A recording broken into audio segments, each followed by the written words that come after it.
It's time for my favorite segment of this show, Money, Power, Politics. And in case you missed it, the president declared victory over the affordability crisis. Now, that might be news to the more than 60% of Americans who are very concerned about the price of health care, housing, and food. And normally, we spend a lot of time in this segment looking at all the ways Trump's policies are impacting your finances. But I want to take a moment to look at things Trump has promised to do about affordability that aren't hitting your wallet, like $5,000 DOGE dividend checks, or $2,000 tariff dividend checks, or $1,000 savings checks from expiring health care subsidies. There's a pattern here. Catch on. You remember those? Okay, folks, those checks never arrived. But we know what has arrived. There's been higher health care costs, more tariffs, and a whole lot of uncertainty. David Dura joins me now. He is a correspondent from Bloomberg and the host of the podcast, The Big Take. And John Harwood, a veteran Washington correspondent, distinguished fellow at Duke University, and columnist for Zetea on Substack. Hello, guys. Adam speaking. Spoiler alert. It's not the Democrats, it's not the courts.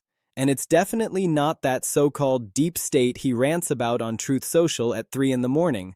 What's actually stopping Donald Trump from running roughshod over Washington is something far more mundane, far more permanent, and far more frustrating for a man who expects absolute loyalty from everyone around him. It's one little rule in the Senate that's been there for decades, and a group of Republicans who simply refuse to let it go. We begin tonight with two leading Republican senators taking on President Trump. One of them standing on the floor of the Senate late today and saying, "I rise to say enough." Arizona's Jeff Flake adding, "I will not be complicit." It comes just hours after Republican Senator Bob Corker reignited his very public feud with the president. Corker calling the president, quote, "an utterly untruthful president." President Trump unleashing a Twitter attack, and tonight the White House responding. ABC's Mary Bruce leading us off. Standing on the Senate floor, the Republican senator delivered an extraordinary indictment of the Republican president, calling Donald Trump reckless, outrageous, and undignified. I rise today to say enough. This is the part of the story that isn't getting nearly enough attention. And honestly, it's the biggest power struggle happening in Washington right now, happening quietly, behind closed doors, while everyone is distracted by the daily chaos. Forget the headlines about executive orders. Ignore the cable news soap opera. The real battle is unfolding in the Senate chamber, and Trump is losing it. The White House dialing back President Trump's own words today. The president calling several Democrats in Congress, most of them veterans, traitors in a post, and then in another post saying this is punishable by death after they put out a video telling service members they can refuse, quote, illegal orders. The White House was asked, in this environment, what is the president suggesting? Here's Rachel Scott. Tonight, President Trump criticized by members of both parties after calling 6 Democratic members of Congress, quote, traitors, and accusing them of seditious behavior punishable by death. It came in response to video released by the lawmakers, all of whom served in the military or in U.S. intelligence. I was a captain in the United States Navy. Former CIA officer. Former Navy. In the video, the lawmakers reminding members of the military they should not obey illegal orders. Our laws are clear. You can refuse illegal orders. You can refuse illegal orders. You must refuse illegal orders. No one has to carry out orders that violate the law or our Constitution. Picture this. He has the White House. He has the House of Representatives. He has a Republican majority in the Senate. He has a conservative Supreme Court. That is a staggering amount of political power concentrated in one party's hands. And yet, he still cannot deliver on his biggest promises. Why? Because of the filibuster. That infamous 60-vote rule that requires a supermajority to end debate on most legislation. It's honestly hard to believe he's facing this roadblock. It's quite something to consider that he doesn't have the support of 60 Republican senators. He's barely holding a simple majority, which means that with just a handful of Democrats and a few Republicans who won't fall in line, they can stop almost anything he tries to push through. Here he is, the most powerful man in the country, publicly screaming and raging against a procedural rule that most Americans don't even fully understand. And the rule is winning. Trump came into office promising total control, He assured his supporters he would seal the border permanently. He promised massive election overhauls. He swore he would end government shutdowns on his own terms with nobody standing in his way. And now his own party is the one blocking him. Not all of them. Just enough. Just enough to keep that 60-vote threshold firmly in place. Just enough to ensure Trump cannot bulldoze legislation through with a simple majority. What makes this situation so compelling and so maddening for Trump is that it's not just Democrats resisting him, it's Republicans. Members of his own party are looking him straight in the eye and saying, "No, we will not abolish the filibuster." The Senate is not about to throw 2 centuries of tradition out the window just because Trump is demanding it. And that is that. Trump has been absolutely losing his mind on Truth Social, calling for Republicans to kill the filibuster, doing it in his usual dramatic fashion with all caps and enough exclamation points to power a small city. It's like screaming into a void because the Senate is completely unfazed. Majority Leader John Thune, who should be Trump's strongest ally in the chamber, has flatly rejected any talk of ending the filibuster. He's stated publicly that Republicans will need that rule someday when they inevitably find themselves back in the minority, which is absolutely true. The filibuster exists to protect the minority party, whichever party that happens to be at any given moment. Senior Republicans understand that if they gut it now to please Trump, it will come back to destroy them as soon as Democrats regain power. This isn't speculation. This is basic political math and the clearest lesson of history. Senator Thom Tillis of North Carolina put it in language that could not be more blunt. He said he will never ever vote to nuke the filibuster. Full stop. Utah. Senator John Curtis went further, warning that eliminating the 60-vote requirement would blow up in Republicans' faces the moment the political pendulum swings back, which it always does. That is how American politics works. It always swings back. What we are witnessing is remarkable. The President of the United States, a man who demands absolute loyalty from everyone around him, is being openly defied by his own party on a core question of legislative power. And it's not just a few outlier senators making noise. There is a solid bipartisan group of about 60 senators, Republicans, and Democrats together, standing united in defense of the 60-vote rule. They believe it is essential to the Senate's identity and function. This coalition is quietly making it impossible for Trump to achieve his biggest legislative goals, not through one dramatic vote, but through a unified front of steady, unshakable opposition. Everyone has been talking about Trump's big speeches. But the real headline, if you're paying attention, is how consistently he has been met with a firm refusal to give him what he wants. There is so much more beneath the surface that most people don't even realize. The filibuster isn't just some boring procedural detail that only political junkies care about.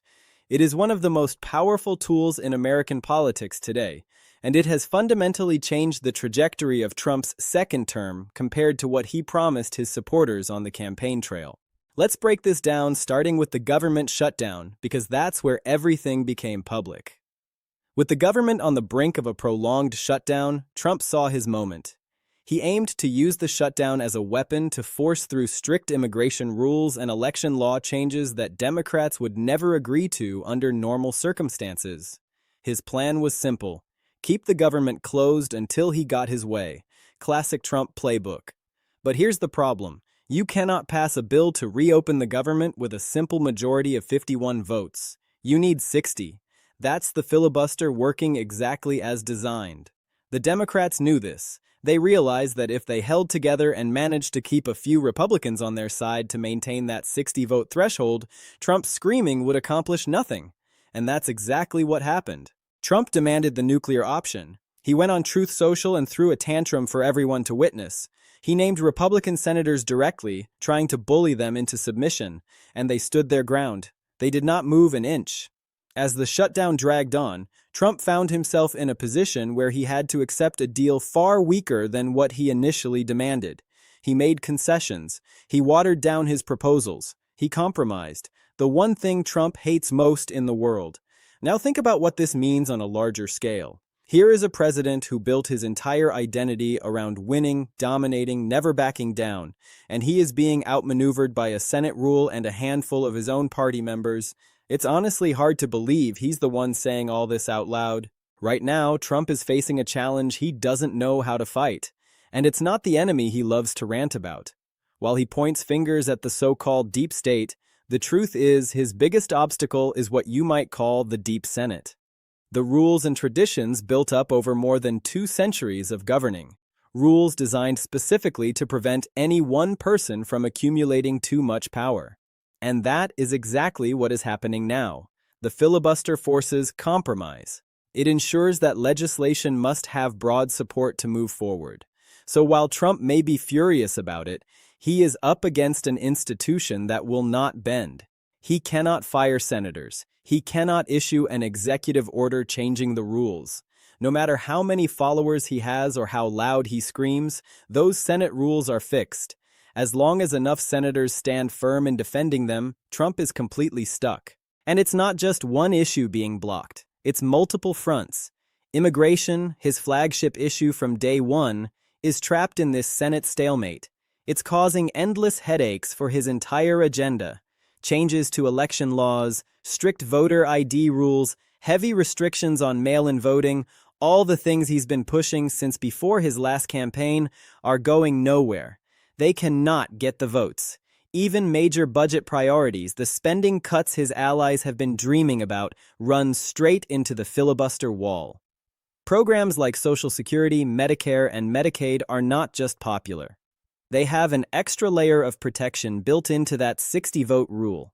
Any serious attempt to cut them would be filibustered before it even reached a final vote. Trump understands this dynamic even if he pretends otherwise. His allies in the House can pass anything with a simple majority. But the Senate is a graveyard for ambitious legislation, and the filibuster is the executioner every single time. That's why Trump is so fixated on destroying it. He sees it as the only thing standing between him and total control. But what he refuses to accept is that this obstacle isn't moving. The senators who defend the filibuster are not going to change their minds because he fires off angry posts at midnight. They won't abandon a principle they've held for decades just because of online tantrums. These people have been around long enough to understand that power is temporary and that the rules you break today will be the rules you desperately wish you had kept tomorrow. It's not weakness, it's wisdom. Long-term strategic thinking has never been Trump's strength. Now, to be clear, the filibuster is not perfect.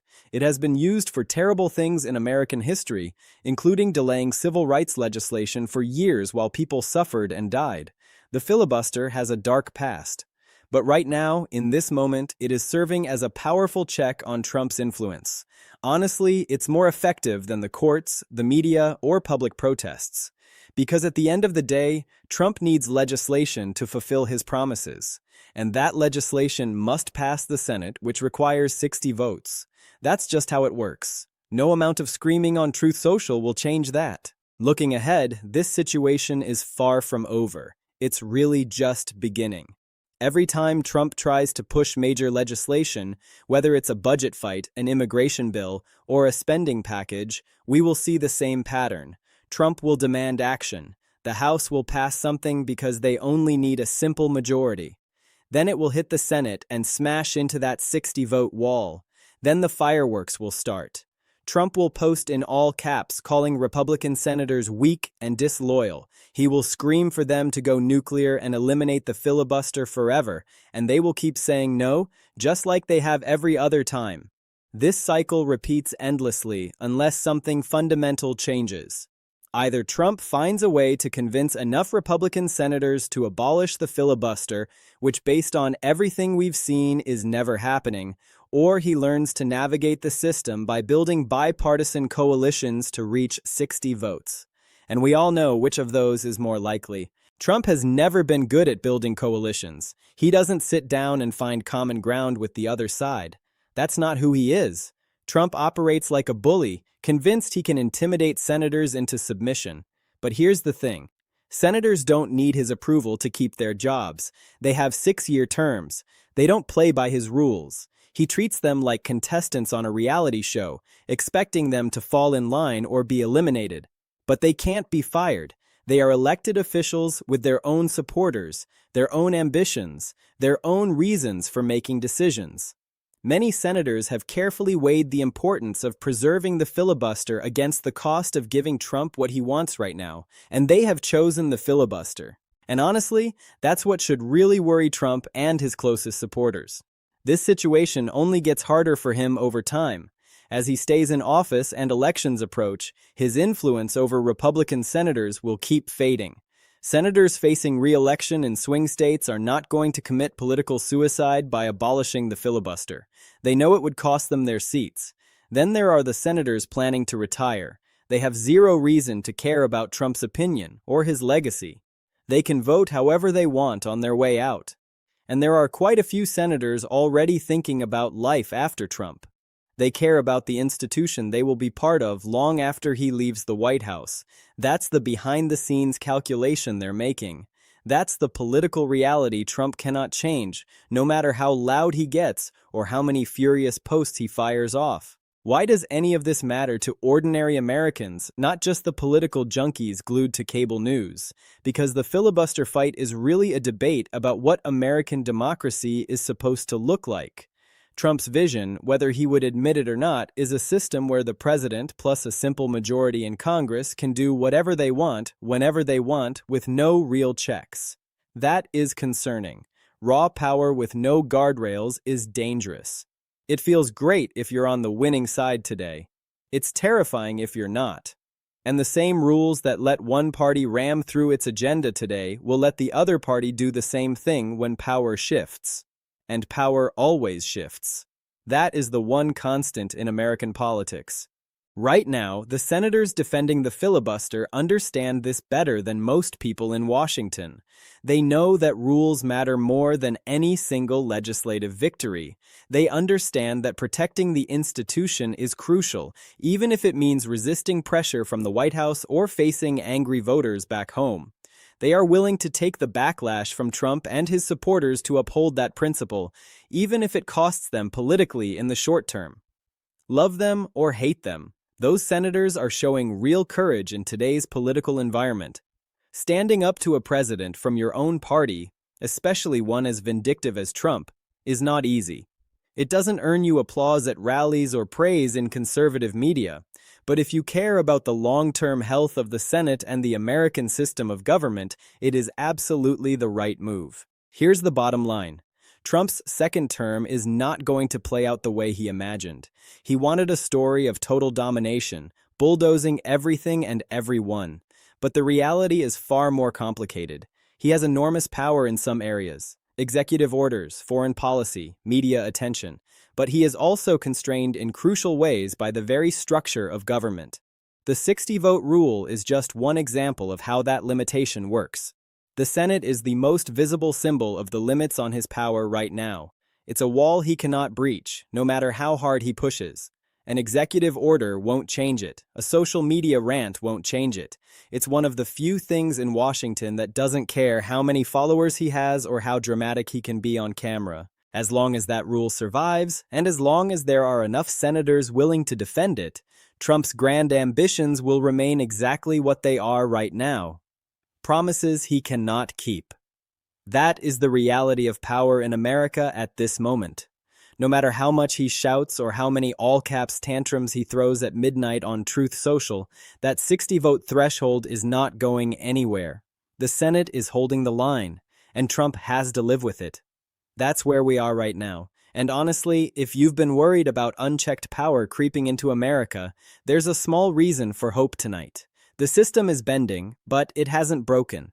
As long as the filibuster stands in the United States Senate, those big sweeping changes are going to be a lot harder to pull off.